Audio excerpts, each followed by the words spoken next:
प्रभु राम देव भगवान अल्लाह खुदा ईश आदि नाम एक ही शक्ति के हैं।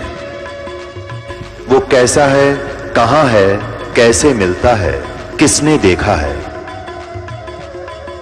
ये प्रश्नवाचक चिन्ह पूर्ण रूप से हटाने के लिए अवश्य सुनिए जगत गुरु तत्वदर्शी संत रामपाल जी महाराज के अमृत वचन, सर्व पवित्र धर्मों के पवित्र शास्त्रों के आधार पर।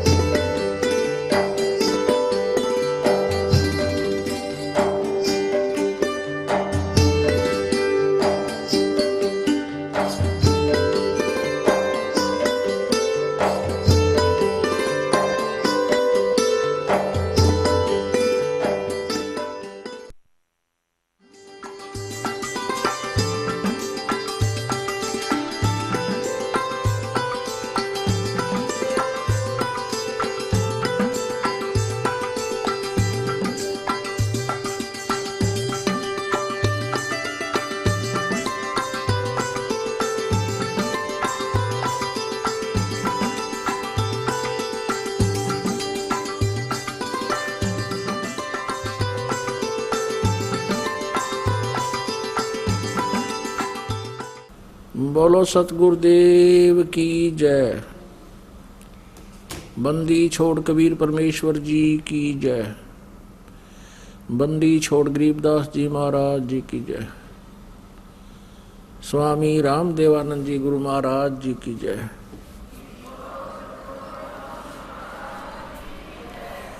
सर्व संतों की जय, सर्व भक्तों की जय,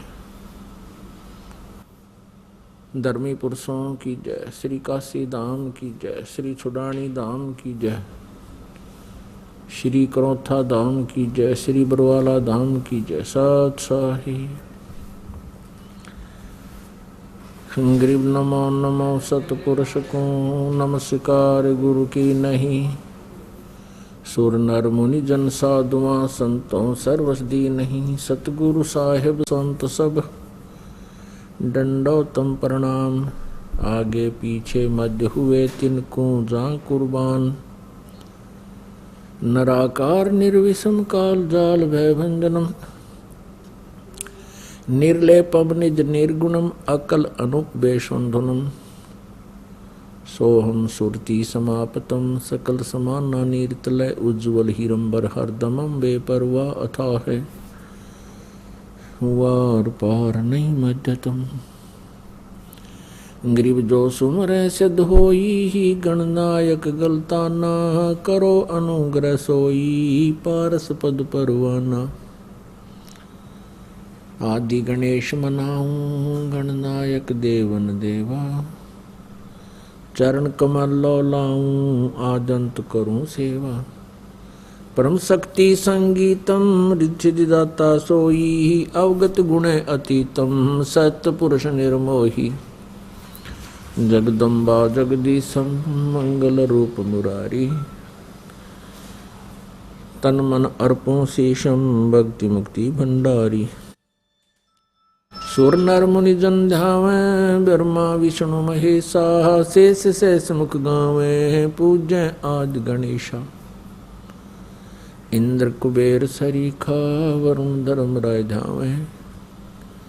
समर्थ जीवन जी का मन इच्छा फल पावे। 33 कोटि अधारा ध्यावे 88। उतरे भव जल पारा कट है यम की फांसी। 33 कोटि अधारा ध्यावे 88। उतरे भव जल पारा कट है यम की फांसी। सत साहिब कर जोरूं विनती करूं। धरूं चरण पर शीश। गुरु जी राम देवानंद जी महाराज ने दियो नाम बख्शीश। कोटि कोटि सिजदा करूं कोटि कोटि प्रणाम। चरण कमल में राखियो मैं बंदी जाम गुलाम। कुत्ता हूँ गुरुदेव का, रामपाल दास का नाम। गले प्रेम की जेवड़ी, जहाँ खेचो वहाँ जाऊं। तो करो तो बावड़ू, दूर दूर करो तो जाऊं। जो राखो त्यों ही रहूं, जो देवो सो खाऊं। जय इब कै सतगुरु मिले, सब दुख आँखों रोए। चरणों ऊपर शीश धरूं, कहूँ जो कहनी हो। कबीर साईं मिलेंगे, पूछेंगे कुशलात। आदि अंत की सब कहूँ, अपने दिल की बात। गुरु जी तुम ना भूलियो, चाहे लाख लोग मिल जाएं। हमसे तुमको बहुत है, तुमसे हमको नहीं। कबीर तुमरे विसारे क्या बने, मैं किस किस रण में जाऊं। शिव बिरंच मुनि नारदा, तिनके हृदय न समाऊं। अब गुण किए तो बहुत किए, करत न मानी हारे। बावे बंदा बख्श दियो, बावे गर्दन उतारे। अब गुण मेरे बाप जी, बख्शो गरीब नवाज। जो मैं पूत कपूत हूँ, बोर पिता को लाज। मैं अपराधी जन्म का, नक्सिक भरे विकार। तुम दाता दुख भंजना, मेरी करो संभार।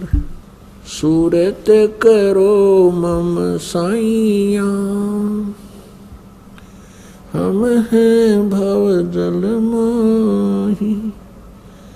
आप ही बह जाएंगे जो, तुम न पकड़ोगे बाँ। ए बंदी छोड़ दयाल जी, तुम तक हमारी दौड़े। जैसे काग जहाज का, अब सूजत और न ठोर। परम पिता परमात्मा परम पूज्य कबीर परमेश्वर जी, कबीर साहिब जी, हम सभी पुण्यात्माओं के जनक हैं। ये परमात्मा परम अक्षर ब्रह्म कहे जाते हैं। इन्हीं को सत्य पुरुष भी कहते हैं। सत्य पुरुष का अर्थ होता है अविनाशी परमात्मा, पुरुष मीन प्रभु, और सत्य माने अविनाशी, जिसका नाश कभी ना हो। इसी के भाषा भिन्न या पर्यायवाची बहुत शब्द बन जाते हैं। परम अक्षर ब्रह्म, अकाल मूर्त, शब्द स्वरूपी राम, सतपुरुष। ये वो परमात्मा है जो सब ब्रह्मांडों का रचनहार है, और जो बनारस में, काशी शहर में, भारतवर्ष के काशी शहर के अंदर एक जुलाहे की भूमिका किया करते थे, जो धानक कहलाते थे। ये पूर्ण परमात्मा है, असंख्य ब्रह्मांड के स्वामी है। पुण्यात्माओं, परमात्मा की पहचान कैसे की जा सकती है? परमात्मा की पहचान करने के लिए हमने जो आधार बना रखा था वो ये था जैसे श्री कृष्ण जी ने मोरध्वज राजा के पुत्र ताम्रध्वज को आरे से 2 भाग करवा के जो मृत्यु को प्राप्त हो गया था उसको जीवित कर दिया, जिस कारण से हमने भगवान श्री कृष्ण जी को सुप्रीम पावर मान लिया। इसको कहते हैं चमत्कार परिचय, पर्चा बोलते हैं इसको, पर्चा परिचय भी शुद्ध हिंदी में परिचय कहते हैं, यानी पहचान प्रभु की। उन परिचयों में जो लक्षणों में से एक ये भी है कि परमात्मा मुर्दे को जीवित कर सकता है, और दूसरा ये भी है परमात्मा जीव की आयु भी बढ़ा देता है। और इसके साथ साथ और भी बहुत से गुण हैं, लक्षण हैं जिनसे परमात्मा की पहचान की जा सकती है। एक भगवान के गुणों में, लक्षणों में ये भी आता है कि वो निर्धन को धनी बना सकता है, रंक को राजा बना सकता है,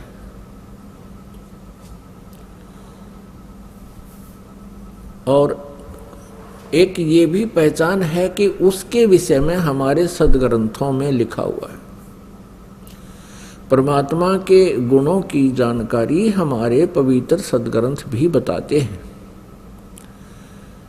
जिस परमेश्वर के लक्षण, जिस परमेश्वर के सर्वचिन्ह इन सभी बातों पर खरे उतरते हैं, सभी पॉइंटों पर, सभी केंद्रों पर,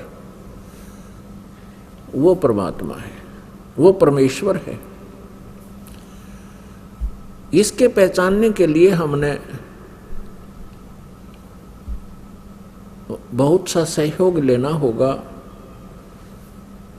जैसे हमारे पवित्र सदग्रंथ जो बताते हैं भगवान के गुणों की जानकारी, वो हमारे लिए स्वीकार्य होगी, होनी चाहिए और होगी, क्योंकि भगवान की जानकारी हमें सदग्रंथों से ही प्राप्त हुई है।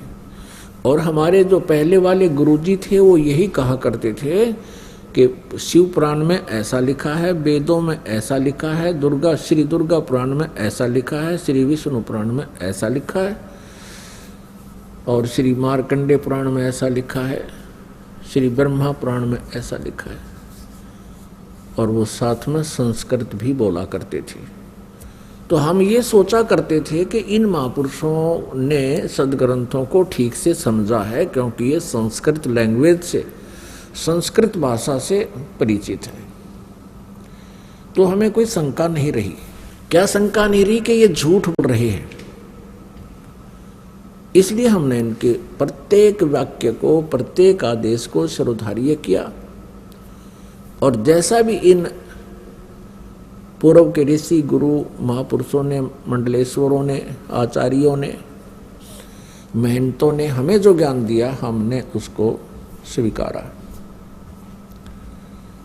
किस लिए स्वीकारा? कि हमने परमात्मा की खोज है, परमात्मा की चाह है, आत्मा का परम सहारा परमात्मा है,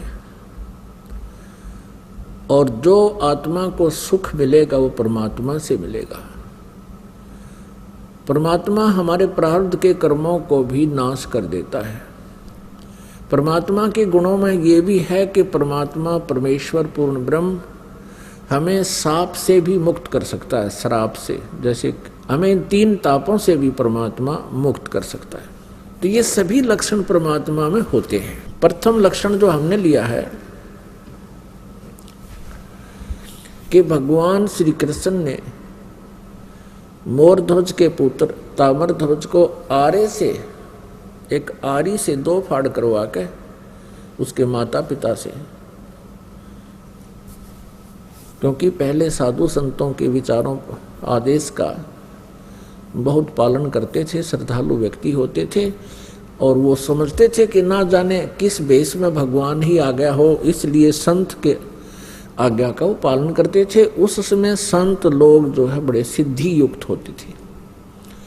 सिद्धि क्या होती है? कि ईश्वरीय भक्ति से, परमेश्वर की भक्ति से उन्होंने कुछ संग्रह कर ली होती है पावर, परमात्मा की ही पावर को संग्रह कर लेते हैं। जैसे इन्वर्टर होते हैं, इन्वर्टर चार्ज कर दिए जाते हैं तो वो उनकी बैटरी चार्ज हो जाती है, कुछ समय के लिए बहुत कार्य काम चलाऊ कर देते हैं। तो वो पावर है कहाँ से ग्रहण की उसने? थर्मल प्लांट से। तो एक इन्वर्टर थर्मल प्लांट जितना कार्य नहीं कर सकता, इतनी क्षमता उसकी नहीं हो सकती। तो जितने भी ऋषि महर्षि जिनमें सिद्धियां थी, जिन्होंने 7 समुद्रों को पी लिया फिर वापस छोड़ दिया, जिन्होंने पहाड़ उठा लिए आकाश में उड़ गए, ये इन्वर्टर थे। और जैसे श्री कृष्ण जी ने ताम्रध्वज को जीवित कर दिया, सुदामा जी का महल बना दिया, ये श्री कृष्ण तक भी इन्वर्टर थे, वो थर्मल प्लांट नहीं थे। अब ये एक बार ये बात जो दास ने कही है तो ये बड़ी खटकेगी उस व्यक्ति को जिसने आज तक ये तत्व ज्ञान नहीं सुना और लोक वेद से वो रंगा गया है। लोक वेद किसे कहते हैं? जो दंत कथा होती है, सुना सुनाया ज्ञान, अक्षेत्रीय ज्ञान, एक दूसरे से सुना हुआ ज्ञान, उसको लोक वेद कहते हैं। पुण्यात्माओं, श्री कृष्ण जी और अर्जुन मोरध्वज राजा के घर चले गए एक साधु रूप बना के। उस दिन मोरध्वज अपने पुत्र ताम्रध्वज को राज्य अभिषेक कर रहा था और साधु संतों के वहाँ आगमन को बहुत शुभ मानते हैं। ऐसे शुभ अवसर पर उनका आशीर्वाद प्राप्त करते हैं। उनका आशीर्वाद प्राप्त करने के लिए उनकी प्रत्येक आज्ञा का पालन करते हैं, उनकी सेवा शुश्रूषा करते हैं, जिससे वो प्रसन्न हो जाए। उनको प्रसन्न करने की हर संभव कोशिश की जाती। तो श्री कृष्ण जी ने एक माया से, अपनी सिद्धि से एक सिंह बना लिया, शेर बना लिया और दोनों पहुंच गए राजा मोरध्वज के बाग में। जब राजा को पता चला कि साधु संत आए हैं, उनको संदेशा भिजवाया कि आओ महाराज भोजन पाओ। लेकिन श्री कृष्ण जी ने कहा कि राजा स्वयं हमें आमंत्रित करने आएगा तो हम प्रवेश करेंगे उसके घर पर। राजा को पता चला, मोरध्वज तुरंत चल पड़ा नंगे पैरों और भगवान से अर्ज की, घर पे ले आए। घर पे विराजमान हो जाने के उपरांत आसन दिए और कहा भगवान भोजन पाओ। श्री कृष्ण जी जो साधु रूप में थे, पहचान नहीं पाए थे मोरध्वज, उनको संत मान रहे थे कि जो आज्ञा महात्मा। तो श्री कृष्ण जी ने कहा कि मोरध्वज पहले हमारे सिंह को भोजन खिलाओ, शेर को। जो आज्ञा महाराज, मोरध्वज ने कहा। श्री कृष्ण जी साधु रूप में श्री कृष्ण जी ने कहा कि बात सुनो, ये शेर जो है, ये सिंह किसी पशु पक्षी का मांस आहार नहीं करता, ये नरभक्षी है, ये मनुष्य खाता है, मनुष्य का मांस चाहिए। कि जो आज्ञा महाराज, मोरध्वज ने कहा। फिर श्री कृष्ण जी ने कहा कि कहीं कोई पल्लेदार को पकड़ जावे, उसका मांस नहीं खाएगा, ये मांस खाएगा तुम्हारे एक परिवार के सदस्य का। तब मोरध्वज ने कहा जो आज्ञा महाराज, कि जाओ फिर करो तैयार। अब मोरध्वज ने ताम्रध्वज और रानी से कहा कि साधु महात्मा आए हैं, उनकी कंडीशन है कि वो पहले सिंह को भोजन कराना है और शेर मांस मनुष्य का खाएगा। और यहाँ तक भी उन्होंने कह दिया है कि ये मांस आपके घर के सदस्य का ही खाएगा। मोरध्वज जी ने कहा कि देखो पुत्र सियाना हो गया, युवा हो गया है, राज्य अभिषेक अभी इसको कर देते हैं, ये अपना राज्य संभालेगा, तुम माँ और पुत्र दोनों राज्य करना और मेरा काम पूरा हो चुका है और मैं साधुओं के सिंह का भोजन बन जाता हूँ। तब रानी ने कहा देखो मैं पतिव्रता स्त्री हूँ और पतिव्रता स्त्री से पहले उसका पति यदि मृत्यु को प्राप्त हो जाता है तो उसका जीवन नरक होता है। मैं नहीं जी सकती। और मेरा काम क्या था? मेरा काम था आपका वंश चलाना। आपका वंश चल गया, अब मेरा क्या काम रह गया? लड़के का ब्याह कर लेना, दोनों पिता पुत्र अपना कार्य कर, राज्य संभालो। बच्चा अयाना है, ये राजकाज को ढंग से नहीं समझ पाएगा, आप इनकी हेल्प करते रहना और मुझे आहार बनने दो सिंह का।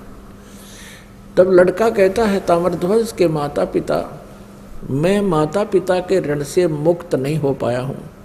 अभी तक तो मेरी आपने सेवा ही सेवा की है, मैं तो आपकी कुछ सेवा कर नहीं सका, इसलिए मैं सिंह का आहार बनूंगा। आप मुझे पितृ ऋण से मुक्त होने दीजिए। अब वहां भगवान श्री कृष्ण से जो साधु रूप में बैठे थे उनसे आकर कहा, उन्होंने सारी कहानी फिर दोबारा दोहराई और कहा भगवान आप ही फैसला कर दो। तब श्री कृष्ण साधु वेश में विराजमान श्री कृष्ण जी ने कहा कि राजा और रानी यानी अपने पुत्र ताम्रध्वज को आरे से 2 फाड़ करें और तुम्हारे पुत्र का मांस ये शेर खाओगा, सिंह खाओगा। जो आ गया, आरा उठा लिया, एक तरफ माँ खड़ी होगी, एक तरफ पिता, और लड़का लिया बिठा। और एक बात और कही कि यदि किसी के भी तुम्हारे आंसू आ गए, तीनों में से सिंह भोजन नहीं करेगा। अगदी जो आज्ञा आपकी। तो जब वो चीरने लगे, कहा कि इसको 2 फाड़ कर दो। बायां लेफ्ट जो है पार्ट ऑफ बॉडी, बायां हिस्सा शरीर का शेर नहीं खाएगा, ये अपवित्र है। केवल दायां हिस्सा ही खाएगा, बाएं को फेंक देना, दाएं को उठाकर पकाओ, पकाना है।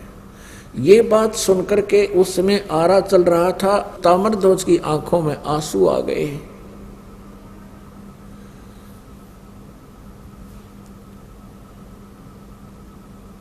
तो श्री कृष्ण जी साधु वेश में थे, उठकर चल पड़े कि तुम तो रो पड़े भाई, तुम्हारा सही प्यार नहीं प्रभु में, तुम्हारा कच्चा प्रेम है, ये मांस नहीं खाएगा। तब तक ताम्रध्वज मर चुका था।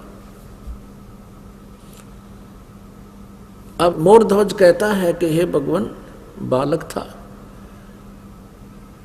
इसको समझ नहीं थी, मुझे चीर लो, मैं नहीं रोऊंगा। तब रानी कहती है आप रूठ को मत जाओ, मुझे आहार बना लो, हम नहीं रोएंगे, बालक था। इस बात से वो बड़ा प्रसन्न हुआ। श्री कृष्ण जी साधु रूप में वापस आकर बैठ गया और लड़के को जीवित कर दिया। तब लड़का जीवित हो गया। ताम्रध्वज ने कहा कि प्रभु मैं रोया इसलिए था, मैं कोई इसलिए नहीं रोया था कि मेरी जान जा रही है, मैं इसलिए रोया था कि मैं इतना नीच व्यक्ति हूं कि मेरा आधा ही बॉडी, आधा ही शरीर आपके काम आया, मैं तो इसलिए रो रहा था। अब उसको जीवित कर दिया। अपने आत्माओं, इन कथाओं से हमने बहुत कुछ सीखना होता है। अब ये तो कुर्बानियां की मोरध्वज जी ने श्री कृष्ण जी के लिए, एक परम संत पूर्ण परमात्मा मानकर। अब उनका कोई से का कल्याण नहीं हो सकता था, ना श्री कृष्ण का कल्याण हुआ, ना श्री कृष्ण उनका कल्याण कर सकते थे। लड़के को जीवित कर देना, इन प्रभुओं में गॉड पावर होती है, जैसे इन्वर्टर वाली। एक इन्वर्टर की क्षमता होती है, वो केवल 2 बल्ब भी जगा सकता है। एक इन्वर्टर की ऐसी क्षमता होती है कि वो कूलर भी चला दे, 2-3 बल्ब भी चला दे, और कोई छोटी मोटी हैंड पंप की मोटर भी चला दे, आधे उसपोर की। लेकिन फिर भी वो अक्षमता उसकी कंप्लीट नहीं, पूर्ण नहीं होती। पर्याप्त नहीं है। और थर्मल प्लांट से 3 फेज की लाइट चला दे, डूंडा ठा देते 10 हॉर्स पावर की मोटर हो और पूरे पंडाल में चमका दे। तो ऐसे अंतर है इन भगवानों में। अब यहां आप जी के लिए इसका एक निष्कर्ष निकाला है परमेश्वर कबीर जी ने। कहते हैं महिमा की जय संत की, तन मन धन सब दे, शर मांगे टाड़ा नहीं, मोर ध्वज लख ले। कि संत जब परम संत तुम्हें मिल जाओ उस समय उस संत की इतनी आदर सत्कार और आज्ञा का पालन करना। यदि सिर भी मांगे नाटना नहीं, सिर मांगे टाला नहीं, मोर ध्वज लख ले, मोर ध्वज को देख लो। पुण्यात्माओं, अब अकाल गिर गया साधु संतों का इस कलयुग के इस पीरियड में। ये नकली पाखंडी और डोंगी, इनका सत्कार हो गया है और इन्हीं का बोलबाला हो रहा है। इन्होंने बैठा दिया भक्ति का और भाव खत्म कर दिया भक्तों का। अब पुण्यात्माओं, इस लक्षण से हमने श्री कृष्ण जी को परमेश्वर मान रखा था कि उन्होंने मोर ध्वज के पुत्र ताम्र ध्वज को आरे से 2 फाड़ करवा के जीवित कर दिया। यही श्री कृष्ण जी अपने सगे भांजे अभिमन्यु को जीवित नहीं कर सके, जो महाभारत के युद्ध में चक्रव्यूह के अंदर मृत्यु को प्राप्त हो गया था। सुभद्रा रो रही थी, जो श्री कृष्ण जी की बहन थी, अर्जुन के ब्याही थी। सुभद्रा पुत्र था अभिमन्यु। 5 पांडव रो रहे थे, सुभद्रा रो रही थी, श्री कृष्ण रो रहा था और पांडवों का कुल नाश हो रहा था। श्री कृष्ण जीवित नहीं कर सके।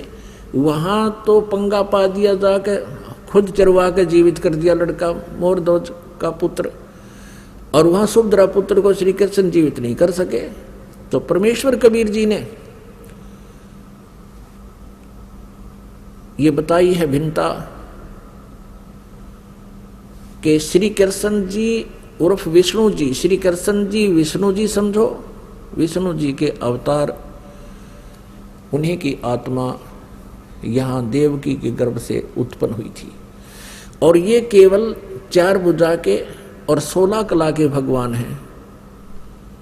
इनके जो पिताजी हैं वो ब्रह्म है, शरपुरुष भी इसे कहते हैं। वो 1000 भुजा का भगवान है और उसकी 1000 ही कलाएं हैं। तो इस प्रकार इनकी हॉर्स पावर समझो, ये हॉर्स पावर है, ये 16 हॉर्स पावर के हैं। इनका पिता 1000 हॉर्स पावर का है और अक्षर पुरुष है वो 10,000 हॉर्स पावर का है। और ये परम अक्षर पुरुष सत्य पुरुष, ये इसकी हॉर्स पावरों की कोई गिनती को ना, असंख्य अनलिमिटेड। तो जो कार्य पूर्ण परमात्मा कर सकता है, ये अपूर्ण भगवान नहीं कर सकते। जो कंप्लीट गॉड जो काम कर सकता है, इनकम्प्लीट गॉड नहीं कर सकते। और यही पूरे सदग्रंथों में यही संदेश दिया है।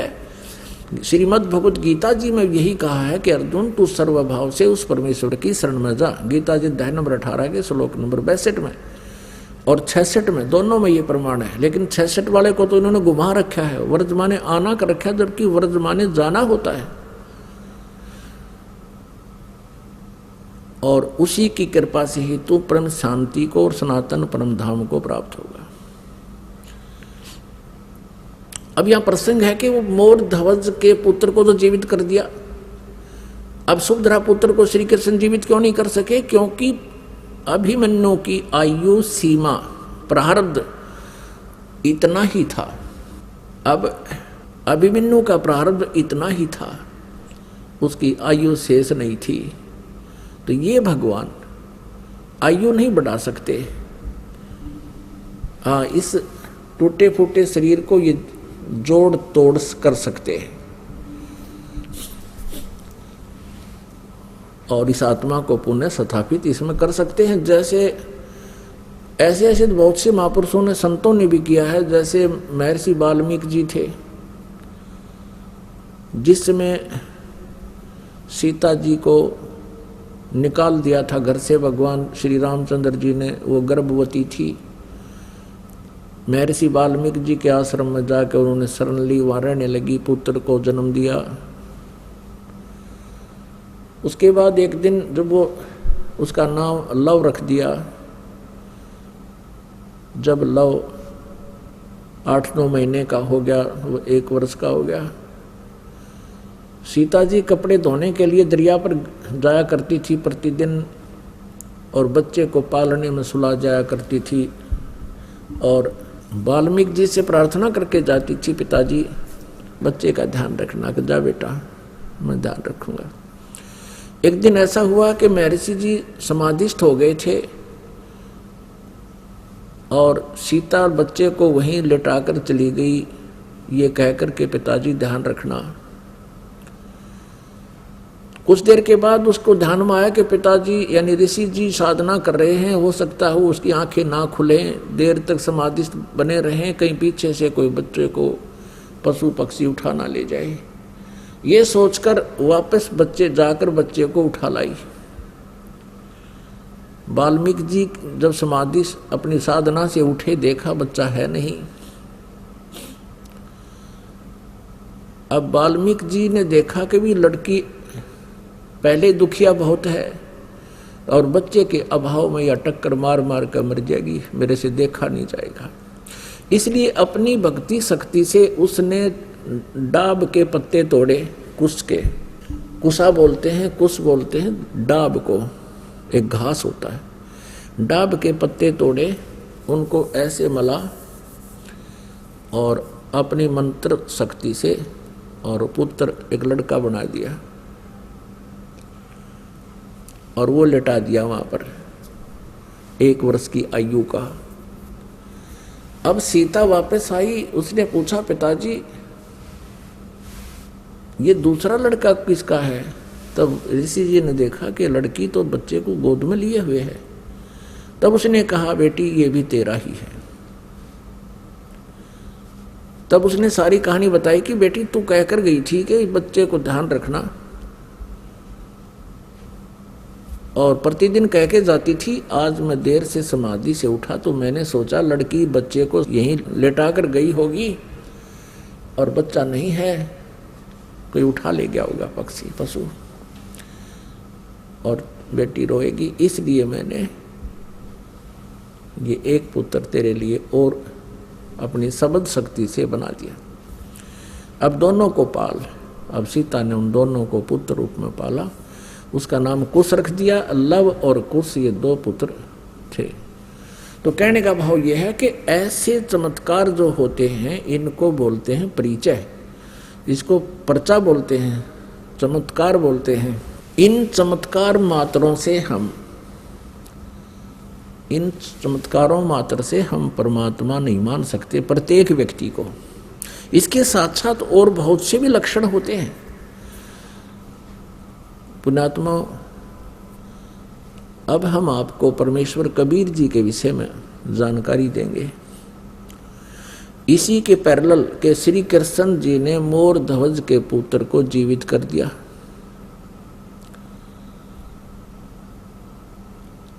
ताम्रध्वज को, लेकिन अभिमन्यु को जीवित नहीं कर सके। एक सम्मन नाम का मनियार था। मनियार कहते हैं जो चूड़ी बेचा करते गांव गांव में, कांच की चूड़ियां होती थी, गांव गांव में नगर नगर में जाके वो बहनों को, माताओं को चूड़ियां पहनाया करते थे। एक दिन उन्होंने सत्संग सुन लिया परमेश्वर कबीर देव जी का, भगवान का उपदेश ले लिया, कबीर परमेश्वर जी से उपदेश ले लिया था। सम्मन जी के घर में 3 सदस्य थे कुल। स्वयं सम्मन, पुत्र सेऊ, जिसको शिव कहते हैं वैसे सेऊ कहने लगे थे, और उनकी पत्नी का नाम नेक्की था, नेक्की। उपदेश लेकर के, ज्ञान से परिचित होकर के बड़ी श्रद्धा से भगवान की भक्ति किया करते थे। नेक्की और सम्मन दोनों चूड़ियां पहनाने का कार्य किया करते थे। और परमात्मा कबीर परमेश्वर जी ने बहुत सी ऐसी लीलाएं चमत्कार कर रखे थे।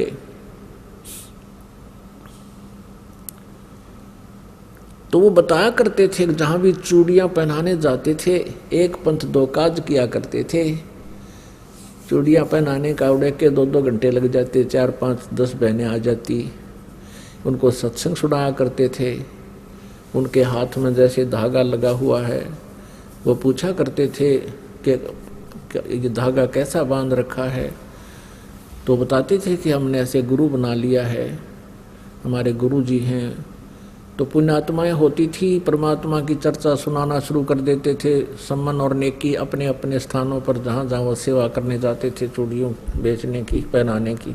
वो कहा करते थे कि हमारे भगवान कबीर साहिब हैं, वो पूर्ण परमात्मा हैं, स्वयं सर्व सृष्टि रचनहार स्वयं ही आए हुए हैं पृथ्वी पर। और बताया करते थे कि उन्होंने सिकंदर लोधी राजा की, दिल्ली के बादशाह के जलन के रोग को ठीक कर दिया, किसी से भी नहीं हुआ था। एक गाय मार दी थी तलवार से सिकंदर लोधी ने कि मेरे सामने जीवित करके दिखा दे, जब जानू तू अल्लाह की जात है। तो हमारे कबीर परमेश्वर जी ने वो मरी हुई गाय उन सब हजारों व्यक्तियों के, दर्शकों के सामने जीवित कर दी थी। बच्चा और गर्भ में था, दोनों माँ पुत्रों का 4 हिस्से हो गए थे। परमात्मा ने 2 थपकी, एक थपकी लगाई थी आशीर्वाद भरी, और दोनों जीवित हो गए थे और दूध की बाल्टी भर दी। गाय और बच्चे को जीवित करके महर्षि रामानंद जी परम पूज्य परमेश्वर कबीर जी के मुंह बोले वैसे औपचारिक गुरु थे। सिकंदर लोधी ने उनकी गर्दन काट दी थी रामानंद जी की, और उनका प्रारब्ध परमात्मा कबीर जी ने बताया था कि ये प्रारब्ध ऐसा ही है।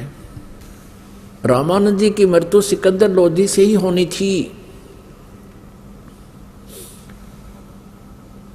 उसके बाद परमात्मा ने रामानंद जी को जीवित कर दिया और आगे अपनी कृपा से उसका आयु बख्श दी। ऐसी ऐसी कथाएं सुनाया करते थे। एक शारदा नाम की ब्राह्मणी थी, उसने परमात्मा कबीर जी से उपदेश लिया था, उसका असाध्य रोग जो प्रारब्ध में लिखा था वो ठीक कर दिया। बड़े पहुंचे हुए परमात्मा संत हैं हमारे गुरु जी, ऐसे ऐसे वो कथाएं सुनाया करते थे। अब नगर के लोग, अब क्या होता था कि वो बहनें वो विचार सुन के जाती थी, वो अपने पतियों के सामने बताती थी कि ऐसे ऐसे एक मनियार आया था, एक मनियारी आई थी और ऐसे ऐसे बता रही थी।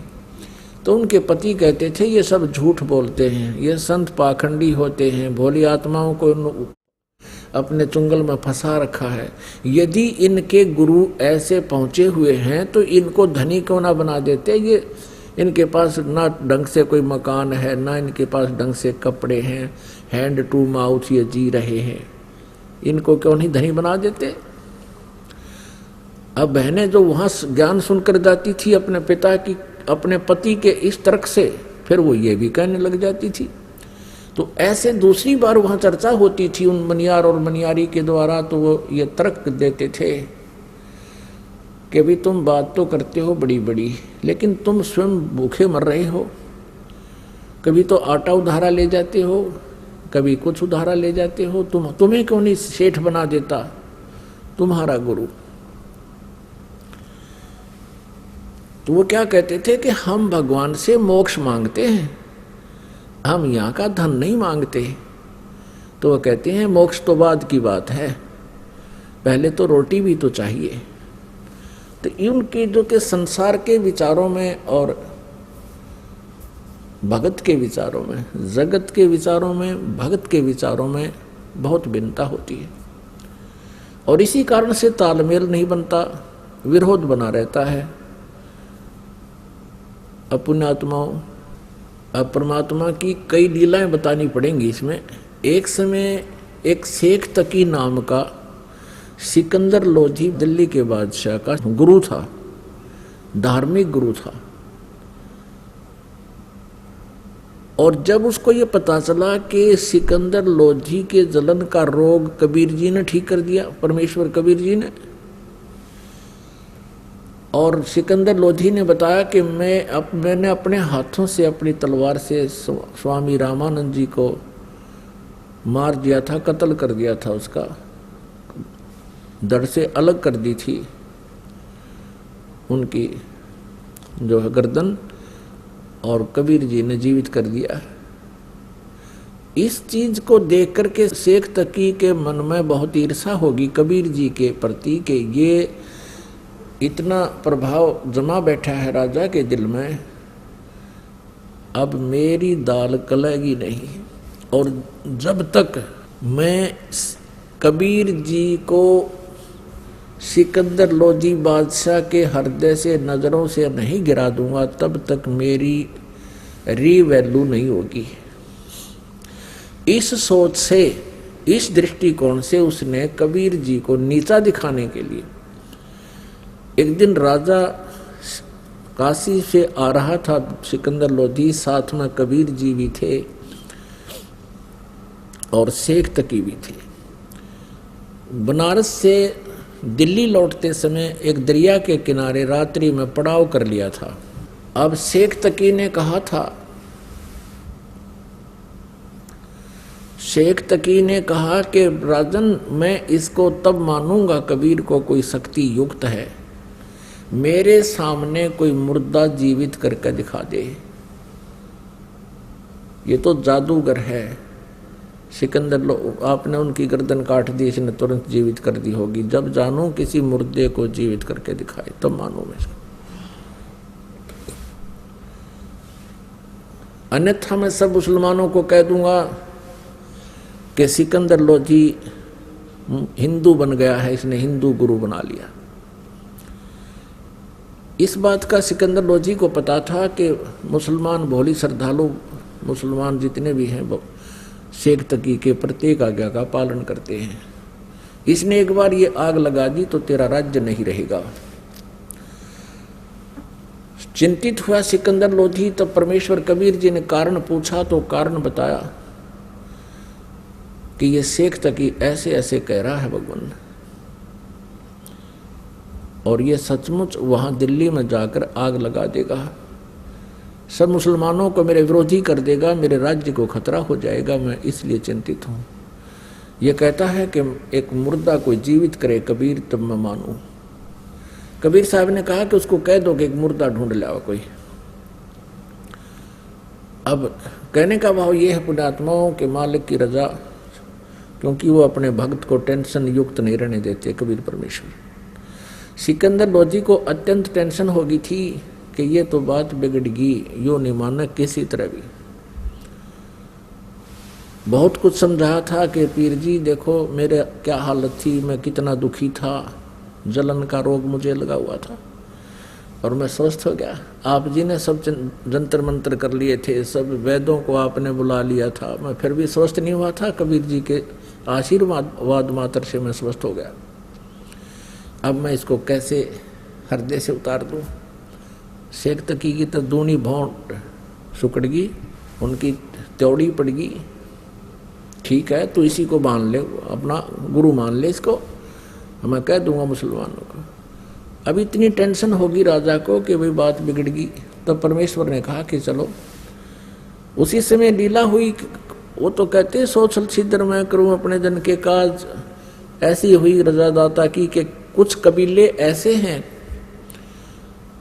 वो न तो जमीन में गाड़ते मुर्दे को, न सहा करते, अग्नि में नहीं जलाते। वो क्या करते हैं, वो जल प्रवाह कर देते हैं। एक घास फूस का एक फ्लोटिंग बना करके एक बेड़ा सा तैरने वाला लकड़ियों का सूखा, और उसके ऊपर लिटा देते हैं सुसज्जित कपड़े कुपड़े साफ उनको उड़ाकर, और एक दीपक प्रज्वलित कर देते हैं और दरिया में अपने रीति रिवाज से उसको प्रवाह कर देते हैं। ऐसे जल प्रवाह किया हुआ एक मुर्दा आ रहा था। 12-13 वर्ष की आयु का शरीर था उस बच्चे का। अब सुबह सुबह सभी खड़े थे, कोई नहा रहा था, कोई भोजन बना रहा था। किसी ने देखा कि मुर्दा आ रहा है, तो शेख तकी ने कहा कि बुला ले तेरे कबीर को, कर दे मुर्दे को जिंदा। अब कबीर परमेश्वर जी ने कहा कि शेख तकी पहले आप प्रयत्न करो, कहीं बाद में ये कहे कि मैं भी कर देता इसको। शेख तकी ने किए जंतर मंतर, वो मुर्दा चला गया 2-3 फरलांग यानी 1800 फुट डाउन स्ट्रीम में, नीचे को जल बह रहा था उधर को। तब शेख तकी ने कहा कि ये चाहता था कबीर जी कि मेरे सिर से बला टल जाए, मुर्दे कभी जिंदे होते, वो तो कयामत के समय होंगे। तब परमेश्वर कबीर जी ने कहा कि ठीक है। ऐसे इशारा किया था मालिक ने उस मुर्दे को जो जा रहा था, नु बह करके उसको ऐसे कर दिया, वो वापस चल पड़ा जैसे इंजन वाली नौका वापस चल पड़ती है दरिया के फलों के विपरीत, बहाव के विपरीत। ऐसे अप स्ट्रीम को और आ गया और वहां आकर के रुक गया जहां कबीर परमेश्वर विराजमान थे, खड़े थे, आए है उपस्थित थे। मुर्दा से ऊपर रुका हुआ है जैसे नौका हो और नीचे से दरिया की तरंगे बह रही हैं, लहरें। तब परमेश्वर ने कहा कि हे जीवात्मा, कबीर परमेश्वर जी ने कहा कि हे जीवात्मा जहां भी है कबीर हुक्म से इसमें प्रवेश कर मुर्दे मर वापस आ जा तू।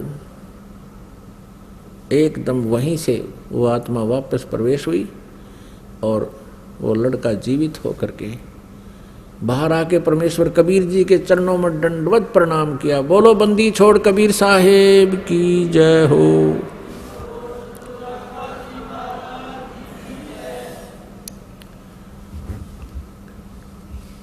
अब सभी ने, उपस्थित व्यक्तियों ने कहा, क्योंकि सैकड़ों की संख्या में, हजारों की संख्या में अंगरक्षक सैनिक थे और राजा भी सारे थे, तब उन्होंने कहा कि हे कबीर जी आपने तो कमाल कर दिया, लड़के का नाम कमाल रख दिया। और 12-13 वर्ष की आयु का पुत्र था, लड़का था किसी का, वो अपने पुत्र के रूप में परमेश्वर ने पाला पोसा। उस पुनर्जन्म प्राप्त प्राणी को भक्ति दी, अपने पास रखा पुत्र रूप में। ऐसे ही शेख तकी ने एक दिन कहा वीडियो तो नहीं बात बनी, ये तो इसका तो जो नजरों से नहीं गिरा राजा के, तो उसने स्कीम बनाई अपने मुसलमानों से सबसे मिलकर, कहा कि भाई ये जादू जंतर करता है और लड़का जो जल प्रवाह कर दिया गया था वो जीवित था, वो सदमे में था और सदमे वाले कोई जादू जंतर करने वाले जीवित कर ही देते हैं। भाई इसको हम तब मानेंगे ये अल्लाह की जात है, इसमें कोई शक्ति है। मेरी पुत्री जो कब्र में दबा रखी है, शेख तकी पीर की पुत्री, कुछ दिन मरे हो गए थे उसको और वो कब्र में दबा रखी थी, महीने या 20 दिन या जीते 2 महीने की 6 महीने की थी। और कहने लगा जब जानो मैं इसको, मेरी बेटी को जीवित करके दिखा दे। फिर वही समस्या पैदा करती। सिकंदर लोधी फिर टेंशन में। कबीर परमेश्वर ने कहा कि टेंशन ना करो राजन, कह दो इसको, शेख तकी को कह दो कि मुनादी करवा दे, आसपास अनाउंसमेंट करवा दे कि आज से तीसरे दिन वो लड़की जीवित की जाएगी जो कब्र में दबी हुई। सब जगह डंडोरा मुनिवाद करवा दी, डंडोरा पटवा दिया, मुनादी करवा दी, अनाउंसमेंट करवा दी। कई हजार व्यक्ति आकर इकट्ठे हो गए उस निश्चित दिन को। कब्र फुड़वा दी, बच्चे का शरीर सूखा पड़ा था। अब परमात्मा ने कहा कि शेख तकी तू भी कर ले ट्राई कर दे, फिर बाद में क्या मैं जीवित कर दूं। तो उपस्थित व्यक्तियों ने कहा कि भगवान अगर ये कुछ करने योग्य होता अपनी बेटी ने कौन मरने देता, इसके पास कुछ नहीं है, आप दया करो। तब परमेश्वर ने कहा कि हे शेख तकी की लड़की तू जीवित हो जा। वो जीवित नहीं हुई। दोबारा फिर कहा परमात्मा ने कि शेख तकी की लड़की जीवित हो जा, नहीं हुई। तीसरी बार फिर कहा, नहीं जीवित हुई। अब शेख तकी ने बंगड़ा पा दिया, नाचर कूद, क्या देखा, ढोंगी का ढोंग पकड़ा गया। अब कर देना जीवित, अब कर देना जीवित। अब उस शेख तकी पाप आत्मा को अपनी पुत्री के जीवित न होने का गम नहीं था और परमात्मा की पराजय की खुशी मना रहा था। कहते हैं राज तजना सहज है, सहज त्रिया का नेह, और ये मान बढ़ाई ईर्षा दुर्लभ तजना ये, और ये तजे बिना भगवान नहीं मिल सकता। तब परमात्मा ने क्या कहा कबीर जी ने कि हे जीवात्मा, जहां भी है तू, कबीर हुक्म से वापस आ जा और इस बच्ची के शव में प्रवेश कर और जीवित होकर बाहर आ जा। इतना कहते ही उस शरीर में हलचल हुआ, ऐसे कंप कपी, और एकदम वह बेटी खड़ी हुई। 12-13 वर्ष की उम्र की आयु थी उस समय उस लड़की की भी, और बाहर आकर दंडवत प्रणाम किया कबीर परमेश्वर को। सबने कहा कमाल कर दिया भगवान, कमाल कर दिया। कोई 1000 व्यक्ति इकट्ठे थे, देख रहे थे इस दृश्य को। कमाल कर दिया, कमाल कर दिया। लड़की का नाम कमाली रख दिया, अपनी बेटी के रूप में अपने पास रखा। अब कबीर परमेश्वर जी ने कहा कि जा बेटी अपने पिता शेख तकी के साथ। तब लड़की ने 1.5 घंटा तक प्रवचन किए कि मेरा और शेख तकी जी का जितना संबंध था पुत्री और पिता का, वो समाप्त हो चुका था। मेरी आयु मनुष्य की शेष नहीं थी। अब उस लड़की ने कहा कि हे श्रोताओं, ये पूर्ण परमात्मा है, ये कबीर अल्लाह है, ये अल्लाहु अकबर हैं, ये स्वयं उतरे हैं। अपने पिछले जन्म की कई कहानी सुनाई कि पहले जन्म में मैं एक राबिया नाम की लड़की थी, ये परमात्मा मुझे वहाँ भी मिले थे। 4 वर्ष मैंने इनकी भक्ति की थी, फिर वह साधना त्याग दी थी, लोक लाज में आ गई थी।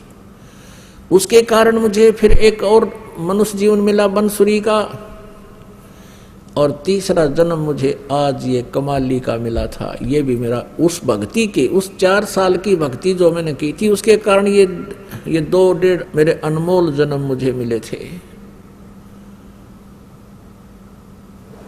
और अब मेरी कोई शेष जीवन नहीं था। ये पूर्ण परमात्मा आए हैं। मैंने भी गलती की थी लोगों, अब मैं बोलूंगी नहीं इस भगवान को। इन्होंने मेरी दिव्य दृष्टि खोल दी है और मुझे पिछला ज्ञान हो गया है। उसके बाद वो लड़की ने धिक्कार दिया शेख तकी को कि तू मनुष्य नहीं शैतान है, भगवान आए हैं तो ईर्षा कर रहा है। वो कहता है इसने मेरी लड़की को बहका लिया, जद्दू जंत्र कर दिया, इस पे कोई प्रेत छोड़ दिया, इसकी ओर ही बोल रही है। माना नहीं वो नालायक। लेकिन अन्य हजारों, कोई हजारों की संख्या में उपस्थित व्यक्तियों ने परमात्मा की जय जयकार की और नाम लिया, उपदेश लिया और शिष्य बन गए। अपनात्मा परमात्मा की परिभाषा को समझने के लिए बहुत से प्रमाण आपको देने पड़ेंगे, और तभी हम भगवान को पहचान सकेंगे। जब तक हम भगवान को नहीं पहचानेंगे, परमेश्वर को, हम अपना कल्याण नहीं करवा पाएंगे, क्योंकि हमें कोई ना कोई भ्रमित कर ही देता है। काल का दूत कोई ना कोई ऐसी स्टोरी सुना देगा जिससे आपको विचलित कर देगा। लेकिन इन प्रमाणों से आप विचलित नहीं हो सकते। अब ये कमाल और कमाली बेटा और बेटी के रूप में परमात्मा के पास रहे। कबीर परमेश्वर का कोई पत्नी नहीं थी, उन्होंने कोई विवाह नहीं कराया था। 2 माता पिता थे, मुंह बोले उनका जन्म माँ से नहीं हुआ था। कमल के फूल पर बनारस में लहर तारा नामक एक सरोवर के ऊपर विकसित कमल के फूल पर परमात्मा ने शिशु रूप धारण किया था। नीरू और नीमा नामक एक दुल्हा दंपति उसे उठा ले गए थे। जुल्हे का कार्य करने लगे, बड़े होकर के लीला में अपने जो प्रत्येक युग में करते हैं उनका विधान है, और जिसका वेदों में प्रमाण है कि परमात्मा ऐसा ही करता है, वो ऐसा ही किया करते हैं। तो उसके बाद अब कमाल जब 20-22 वर्ष का हो गया, कमाल के मन में इतना अभिमान हो गया कि मैं जो परमात्मा कबीर जी की सेवा करता हूं, ऐसी सेवा कोई नहीं कर सकता।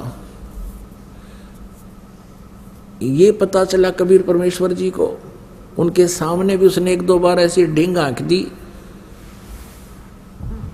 जैसे कोई सेवा कर रहा था, कबीर जी ने उनको टोक दिया, बेटा ऐसा नहीं, तुम ठीक नहीं कर रहे हो, ऐसे करो, तो उठकर कमाल जाता था, उसको ठीक रहता था। तो 2-4 बार वो ऐसा होने से उसने ये मान लिया कि जो सेवा मैं गुरु जी के जो अनुसार कर सकता हूँ, जिससे ये प्रसन्न रहते हैं, कोई नहीं कर सकता। अब ये अभिमान जीव का शत्रु होता है, किसी को सेवा का अभिमान हो जाए, चाहे किसी को दान का हो जाए, और चाहे किसी को अन्य कोई और क्रियाओं से राजपद का हो जाए, तो ये अभिमान जीव का शत्रु होता है। और परमात्मा ने सोचा ये बालक बिगड़ेगा, इसके अभिमान का अंत करना चाहिए। जैसे अर्जुन को यह अभिमान हो गया था कि भगवान, जो मैं आपकी सेवा करता हूँ, मैं आपका जो ऐसा शिष्य हूँ, शायद ही पृथ्वी पर कोई नहीं होगा। तो श्री कृष्ण जी ने अर्जुन की फड़क निकालनी चाहिए थी, इसलिए मोरध्वज से ये प्रश्न किया था कि भाई तो अपने बेटे का मांस मेरे शेर ने खिला दे। अब जब उसने देखा था अर्जुन ने किस उत्तरे की, मैं तो पश्चिम भी कोई नहीं, महापुरुषों का जिन्होंने परमात्मा के लिए पूरा परिवार ने छाव रहे, सिकुड़ गया था अर्जुन वहां पर। जब श्री कृष्ण ने कहा था, बोल भगत तू क्या कह रहा था कि मेरे जितना कोई सेवादार नहीं, तब अर्जुन ने कहा, भगवान मैं तो पास संग भी कोई नहीं कहे। तो समझ गया अर्जुन के भगवान आपने ये सारी लीला मेरी फड़क निकालने के लिए की थी। वो भी इंसान होता जो मान ले, समझ ले इस पॉइंट को। तो फिर क्या हुआ कि इस परमात्मा कबीर जी ने इस कमाल की फड़क निकालनी थी। बहुत बार संदेश भी किया, बेटा सेवा तो सभी भक्त करते हैं, कुछ लोग दिखावा गणा कर देते हैं, कुछ ना करते हैं। तो फिर भी वो कहता था, नहीं जी मेरे जैसी सेवा आपकी इनसे बन नहीं पाएगी, मैं तो आपकी हर क्रिया से परिचित हूँगा। परमात्मा बोले भाई ठीक है। एक दिन भगवान कबीर परमेश्वर जी ने कहा कि अभी मैं भक्तों के या घरों पर चलेंगे, किस दूर संभाल के आते हैं अपनी फसल को। कौन कौन चलेगा? एक तो बाजीद जी और एक कमाल। कमाल कहने लगा, महाराज जी मैं तो आपके साथ अवश्य चलूंगा, आपकी सुविधाओं का सब ध्यान थोड़े रख सकते हैं। परमात्मा कबीर परमेश्वर जी बोले ठीक है बेटा चलो। अब वो फरीद जी ना वो वाजिद जी जिसने राज त्याग दिया था, मुसलमान थे वह, और जंगल में जाकर बैठ गए थे। वहाँ भी परमात्मा उनको मिले थे, बेटा घर त्यागते राज त्यागने से और जंगल में कुटी बना लेने से परमात्मा प्राप्ति, अल्लाह प्राप्ति नहीं होगी। जब तक आपकी साधना ठीक ना होगी तब परमेश्वर ने उनको ज्ञान दिया था। उसके बाद वो मालिक के पास आ जाते थे, सच सुनते थे और फिर अपनी कुटिया में चले जाते थे।